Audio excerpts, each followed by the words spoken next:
Hello students, Abhishek Raghav here। आज का जो हमारा टॉपिक है that is about the blood. Okay, so with the help of this flow chart I am going to discuss about the different parts of the blood. So we start with blood. Blood is a type of connective tissue. Blood एक तरह का connective tissue है जो animals की body में help करता है food को और गैसेस को ट्रांसपोर्ट करने का from one part of the body to the other parts of the body. Okay, so जब हम ब्लड के बारे में स्टार्ट करते हैं, blood is divided to two parts. First is plasma, second is about the blood cells, या हम उनको फॉर्म्ड एलिमेंट्स भी कह सकते हैं। ओके, सो जो प्लाज्मा है दैट मेक 55% ऑफ ब्लड। 55% जो पार्ट है ब्लड का दैट इज प्लाज्मा। प्लाज्मा के जो मेन कंपोनेंट्स हैं that is water, maximum amount of water is present, second mineral salts and third one is plasma proteins। यहाँ पर जो मेन रोल है वो है प्लाज्मा प्रोटीन्स का। मेनली तीन प्लाज्मा प्रोटीन्स प्रेजेंट रहती हैं। एल्ब्यूमिन्स हेल्प करती हैं ऑस्मोटिक कंसंट्रेशन को मेंटेन करने में, ग्लोबुलिन्स प्रोवाइड कराती हैं immunity, and fibrinogens help in blood clotting. जो फिब्रिनोजेंस हैं वो हेल्प करते हैं ब्लड क्लॉटिंग में। Okay, so second part is blood cells. जो सेल्स प्रेजेंट हैं ब्लड के अंदर मेन तीन तरह के हैं, RBC red blood cells, WBC white blood cells and third one is platelets. Okay, यहाँ पर जो डब्ल्यूबीसी है उसको मैंने डिवाइड किया है दो पार्ट्स में, ग्रेनुलोसाइट्स यानी कि विच हैव ग्रेन्यूल्स, जिनके अंदर ग्रैन्यूल्स प्रेजेंट होते हैं, और एक granulocytes it simply means without granules, without granules. Okay, जो ग्रैनुलोसाइट्स हैं ये तीन तरह के होते हैं, ईसिनोफिल्स, बेसोफिल्स एंड न्यूट्रिलोफिल्स। जबकि जो एक ग्रैनुलोसाइट्स है बेटा वो दो तरह के, मोनोसाइट्स एंड लिम्फोसाइट्स। इनके बारे में हम डिस्कस करेंगे। Okay, so starting with the first thing about the blood। Okay, तो जो फर्स्ट अभी आपको मैंने बताया ब्लड के बारे में कि ब्लड एक तरह का कनेक्टिव टिश्यू है। ब्लड एक तरह का कनेक्टिव टिश्यू है। Okay, when we study about blood, जब हम ब्लड के बारे में स्टडी करते हैं that is known as haematology. When we study about blood that is known as haematology. Okay, study of blood, study of blood is called hematology। formation of blood, blood का formation that is known as hematopoiesis। hematopoiesis, formation of blood, blood के formation को हम कहते हैं hematopoiesis। कहाँ पे होता है ब्लड का formation? occurs in bone marrow, occurs in bone marrow। bone marrow के अंदर होगा ब्लड का फॉर्मेशन। ओके, नॉर्मल ह्यूमन में तकरीबन 5.5 litre of blood is present in normal human. Okay, next जो ब्लड है, जब हम पीएच की बात करते हैं, ब्लड का पीएच है आपका 7.4। It simply means it is slightly alkaline in nature. कैसा बेटा ये स्लाइटली अल्कलाइन है नेचर में। Okay, now we are going to discuss about the components of blood. हम ब्लड के कंपोनेंट्स की बात करेंगे और उसमें जो फर्स्ट है हमारा आरबीसी रेड ब्लड सेल्स, उनके बारे में स्टार्ट करेंगे। प्लाज्मा के बारे में मैंने आपको बता दिया है, इन्फॉर्म कर दिया है उसके बारे में। देन जो हमारे आरबीसी हैं, first is RBC red blood corpuscles भी कह सकते हैं आप इन्हें, रेड ब्लड कॉर्पस्कल्स, या हम इनको कह देते हैं red blood cells, red blood cells. Okay, जो आरबीसी हैं these are also known as erythrocytes, इन्हें इरेथ्रोसाइट्स के नाम से भी जाना जाता है। तो फॉर्मेशन ऑफ इरेथ्रोसाइट्स, जब हम इरेथ्रोसाइट्स की फॉर्मेशन की बात कहते हैं तो उसे हम कहते हैं इरेथ्रोपोएसिस। इरेथ्रोपोएसिस जो होता है रेड बोन मैरो में, which occur in red bone marrow. Okay, जो आरबीसी हैं इनका नंबर होता है, number is around 5.5 to 6 parts per cubic millimeter of blood. Okay, साथ के साथ जो आरबीसी हैं रेड ब्लड सेल्स, मैंने आपको बताया जब इनका नंबर बहुत ज्यादा बढ़ जाएगा तो उसे हम कहते हैं polycythemia, rise in number of RBC. RBCs का नंबर इंक्रीज करेगा तो उसे हम कहेंगे पॉलीसाइटोथीमिया या पॉलीसाइथीमिया भी हम इसे कह देते हैं। ओके, और जब नंबर इनका कम हो जाएगा तो उसे हम कहेंगे इरेथ्रोसाइटोपिनिया, इरेथ्रोसाइटोपिनिया, तो उसे हम कहेंगे इरेथ्रोसाइटोपिनिया। ओके, यानी कि decrease in number of RBC. Okay, जो आरबीसी है बेटा नाम से ही पता चल रहा है कि जो आरबीसी हैं they are red in colour. Okay, so this red colour, ये जो रेड कलर है that is because of haemoglobin. जो आरबीसी का रेड कलर है that is because of haemoglobin. Haemoglobin एक कंजुगेट प्रोटीन है जो प्रेजेंट होता है आरबीसी के अंदर।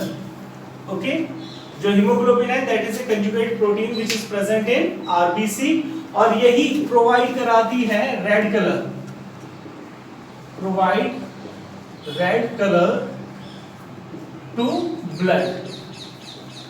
ब्लड को रेड कलर प्रोवाइड कराएगा। ओके, जो हीमोग्लोबिन है it is made up of two components, first is heme, second is globin. First is heme and second is globin. जो पहला कंपोनेंट है बेटा that is heme, second component is globin. Okay? जो first part है globin, वो कैसा है? Protein part, that is a protein part. जबकि जो हीम है वो कैसा है? That is a non-protein part.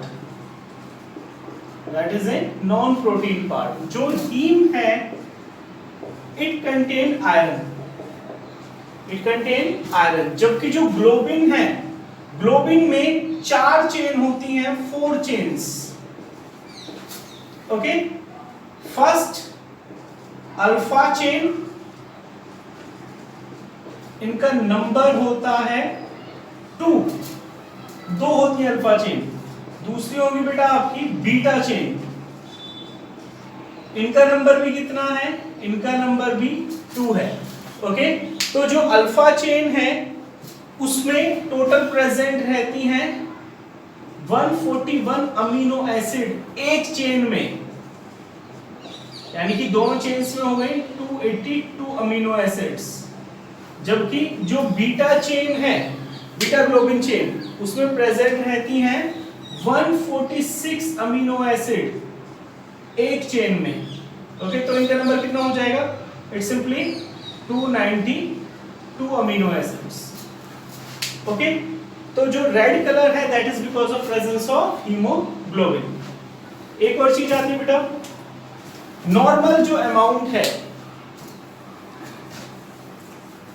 Haemoglobin का, जो नॉर्मल अमाउंट है मैन के केस में होता है 15, मैन के केस में होगा 15, जबकि वुमेन के केस में होगा ये 13 ग्राम। मैन के केस में होता है 15 ग्राम, वुमेन के केस में होगा 13 ग्राम के अराउंड। ओके, एंड एक बीमारी होती है एनीमिया,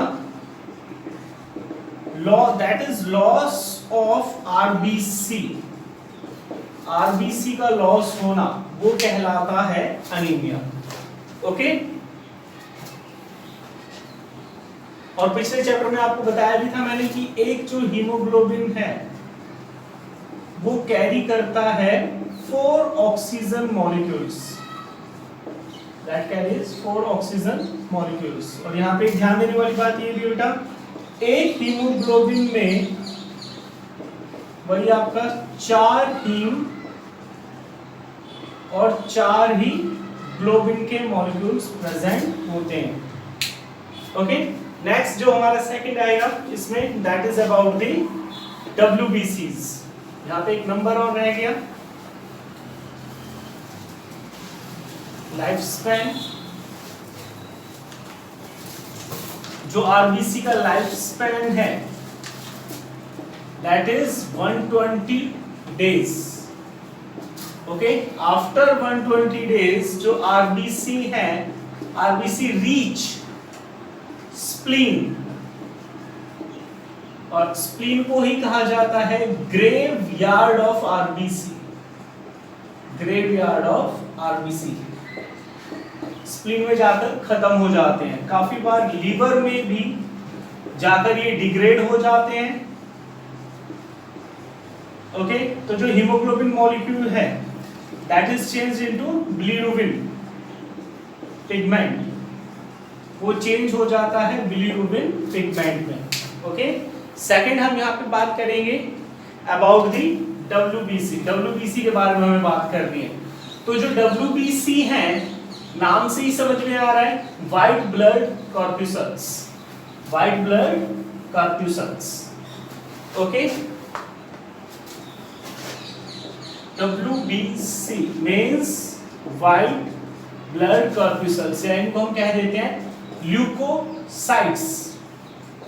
ल्यूकोसाइट्स। ओके, तो कलर कैसा है? व्हाइट है। It simply means no pigment is present. No pigment is present, कोई भी पिगमेंट मौजूद नहीं होती। ओके, इनका मेन काम क्या है? Soldiers of the body. Soldiers of the body, body के सोल्जर के तरीके से काम करते हैं। Protect us from diseases, protect us from disease, बीमारियों से हमें बचाते हैं। ओके, लाइफ स्पैन इनका काफी कम है। Life span is around 1 week, 5 से 7 दिन भी हम लिख सकते हैं। ओके, नेक्स्ट नंबर इनका काफी कम प्रेजेंट रहता है, फ्रॉम 5000 टू 7000 पर cubic millimetre of blood. Okay, जो WBCs हैं बेटा, ये हमने बात करें 2 तरह के हैं, granulocytes and agranulocytes. Granulocytes and agranulocytes. पहले हम बात कर लेते हैं एग्रैनुलोसाइट्स, यानी कि जिनके अंदर ग्रैन्यूल्स प्रेजेंट नहीं होते। Agranulocytes means without granules, without granules. Okay, तो फर्स्ट जो है इसमें वो आते हैं मोनोसाइट्स। जो मोनोसाइट्स हैं ये सबसे बड़े सेल्स हैं ब्लड के, लार्जेस्ट ब्लड सेल्स। ओके, कैसा नेचर है इनका? Phagocytic in nature. Phagocytic in nature means engulf the pathogens, engulf the pathogens, pathogens को ये engulf कर जाते हैं। ओके, सेकंड जो है बेटा हमारे, that is about lymphocytes। Second आता है lymphocytes के बारे में। ये प्रोवाइड कर जाते हैं हमें इम्यूनिटी। लिम्फोसाइट्स भी दो तरह के हैं, B lymphocytes, second is T lymphocytes. B lymphocytes and T lymphocytes. ध्यान देंगे जो बी लिम्फोसाइट्स हैं वो प्रोड्यूस करते हैं एंटीबॉडीज, और ये हमें प्रोवाइड कराते हैं humoral mediated immunity, humoral mediated immunity. जबकि जो सेकंड है टी लिम्फोसाइट्स, ये प्रोवाइड कराते हैं सेल मेडिएटेड इम्यूनिटी। ये प्रोवाइड कराते हैं बेटा cell mediated immunity. Okay, next जो हमारा आएगा that is about the granulocytes. जब हम बात करते हैं ग्रैन्यूल्स के बारे में, यानी कि वो सेल्स जिनके अंदर ग्रैन्यूल्स मौजूद हैं। ओके, तो जो ग्रैन्युलोसाइट्स है बेटा, इनका नंबर है तीन तरह के होते हैं granulocytes. First इसिनोफिल्स, second basophils, third neutrophils. Okay, जो इसिनोफिल्स है इनका नेचर कैसा है? Acidic in nature. यहां पर एसिडिक इन नेचर का मतलब है मींस स्टेन्ड, इनको कलर किया जाता है स्टेन्ड विद एसिडिक डाई। ये कैसी हैं? Stained with basic dye. ये स्टेन होंगी किससे? बेसिक डाई से। और जो न्यूट्रोफिल्स है बेटा, ये तीनों की हेल्प से ही can be stained by both dyes. दोनों ही डाइज की हेल्प से ये स्टेन की जा सकती हैं। ओके, जो इसिनोफिल्स है बेटा, इसिनोफिल्स का नंबर रहता है आपका 1 to 6%, जबकि बेसोफिल्स का नंबर काफी कम है। जो बेसोफिल्स हैं आपकी, उनका नंबर रहता है आपका 0 to 1%, जबकि न्यूट्रोफिल्स का नंबर रहता है अराउंड 40%। ओके, बेसोफिल्स हेल्प करती है in the secretion of histamine, serotonin and heparin. जो बेसोफिल्स है वो रिलीज करती हैं histamine, serotonin and heparin. Okay, फिर जो इसिनोफिल्स है बेटा, जो इसिनोफिल्स है दीज आर बाइलोब्ड न्यूक्लियस। इनका न्यूक्लियस कैसा है? बाइलोब्ड है। जबकि जो बेसोफिल्स हैं इनका ट्राइलोब्ड न्यूक्लियस। ओके, जबकि इसिनोफिल्स, बेसोफिल्स एंड न्यूट्रोफिल्स। ओके, ये तीन हैं क्या हमारे ग्रैनुलोसाइट्स। जो हमारा लास्ट आता है that is about platelets. Last हमारा आएगा प्लेटलेट्स के बारे में, जो थर्ड पार्ट है। जो प्लेटलेट्स हैं इन्हें हम थ्रोम्बोसाइट्स भी कहते हैं, और प्लेटलेट्स का मेन रोल है ब्लड क्लॉटिंग में। ओके, जो प्लेटलेट्स हैं बेटा, थर्ड वन इज प्लेटलेट्स, इन्हें हम थ्रोम्बोसाइट्स भी कहते हैं। Thrombocytes help in blood clotting में। Okay, by production of thromboplastin, by production of thromboplastin.